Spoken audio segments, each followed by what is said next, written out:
Hi guys, welcome back to my channel. ఈ రోజు video వచ్చేసి పప్పు కర్రీ ఎలా చేశాను, సింపుల్ అండ్ టేస్టీగా ఏ విధంగా చేయాలి, ఎలా చేయాలి అన్ని A to Z ప్రాసెస్ చిటికేసినంత సేపట్లో మీకు నేను చూపిస్తాను. పప్పు కర్రీ అంటే ఇష్టపడని వాళ్ళంటూ ఉండరు. చిన్న పిల్లల దగ్గర నుంచి పెద్దవాళ్ళ వరకు కూడా చాలా మంది ఇష్టపడతారు. సో ఇలాంటి పప్పు కర్రీని సింపుల్ అండ్ టేస్టీగా తక్కువ సమయంలో ఏ విధంగా చేయాలో చిన్న చిన్న ట్రిక్స్తో మీకు చూపిస్తున్నాను. కుక్కర్లో కొంచెం కందిపప్పు తీసుకొని దాన్ని శుభ్రంగా వాష్ చేసుకొని దానిలో సాల్ట్ వేసి వాటర్ వేసి బాగా ఉడకబెట్టుకోవాలి. పప్పు బాగా ఉడికినప్పుడు పక్కన పెట్టుకోవాలి. స్టవ్ ఆన్ చేసుకొని ఒక గిన్నె పెట్టుకోవాలి. గిన్నె కొంచెం వేడెక్కగానే దాంట్లో ఆయిల్ పోసుకోవాలా. ఆయిల్ వేడయ్యే లోపు మనం పచ్చిమిర్చీలు టమాటాలు పీసెస్ లాగా కట్ చేసుకొని పక్కన పెట్టుకోవాలా. తర్వాత కొంచెం ఎల్లిగడ్డ జీలకర్ర దాన్ని కూడా మంచిగా దంచేసుకొని పక్కన పెట్టుకోవాలి. ఆయిల్ కొంచెం వేడెక్కగానే ఎల్లిగడ్డ జీలకర్ర దంచిన ముద్దని వేసేసుకుంటున్నాను.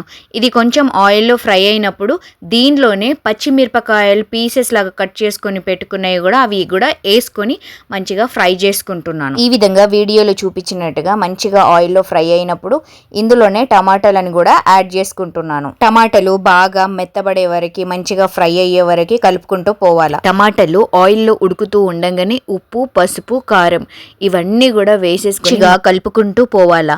ఈ విధంగా మీకు తెలుసు కదా, ప్రతి ఒక్క వీడియోలో టమాటా చట్నీ లాగా చేసేసుకొని మిగతాది ఏదైతే పప్పు మనం ఉడకబెట్టుకొని ఉంచుకున్నామో సైడ్లా ఆ పప్పుని కాస్త దీనిలో వేసేసుకొని ఒకసారి కలిపేసుకోవాలా. పప్పు దీనిలో వేసేసుకొని ఒకసారి కలుపుతూ ఉంటే అది కొంచెం థిక్గా ఉంది.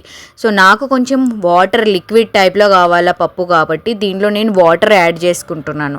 వాటర్ యాడ్ చేసుకుంటూ మంట అనేది హై ఫ్లేమ్లో పెట్టి బాగా ఉడకబెట్టుకోవాలి. ఈ పప్పు ఆల్రెడీ బాగా మరుగుతూ ఉండంగానే కొంచెం కర్రీ రెడీ అయిపోయింది అనే టైంలోనే సురుచి కంపెనీ నుంచి గాఢా మసాలా ఇందులో కొంచెం వేసుకొని కలుపుకుంటూ పోవాలా. దీని వలన ఒక మంచి స్మెల్ అనేది ఏర్పడుతుంది. ఇందులోనే చివరగా కొత్తిమీర కూడా తుంచుకొని వేసుకోవాలా. దీని వలన మనకి మంచి ఫ్లేవర్ అనేది వస్తుంది కర్రీకి. ఇలా బాగా ఉడకబెట్టుకోవాలి. ఇవి రెండు కూడా వేసుకున్న తర్వాత కూడా ఒక 5 నిమిషాలు అట్లా ఉడకబెట్టుకుంటే కర్రీ థిక్నెస్ అనేది చేంజ్ అయిపోతూ ఉంటుంది. మనకి థిక్గా కనిపిస్తూ ఉన్నది కదా వీడియో క్లిప్లో చూపించినట్టుగా. దాని వలన మనకి కర్రీ రెడీ అయిపోయిందని మనకు ఒక ఐడియా వస్తుంది అన్నమాట. సో పైకి కొంచెం ఆయిల్ కూడా తేలినట్టుగా ఉంటుంది. సో కర్రీ మొత్తం ఆల్రెడీ రెడీ అయిపోగానే స్టవ్ ఆఫ్ చేసేసుకుంటే అయిపోతుంది. ఈ పప్పు చపాతీలో కానీ రైస్లో కానీ చాలా బాగుంటుంది, చాలా టేస్ట్ ఉంటుంది. ఈ విధంగా చేసుకుని ఒక్కసారి ట్రై చేయండి. ఇదే లాస్ట్ బ్లాగ్. ఈ బ్లాగ్ మీకు నచ్చితే please do like, share and subscribe. మరిన్ని వీడియోల కోసం మా యూట్యూబ్ ఛానల్ని సబ్స్క్రైబ్ చేయడం మాత్రం అస్సలు మర్చిపోవద్దు. Bye bye.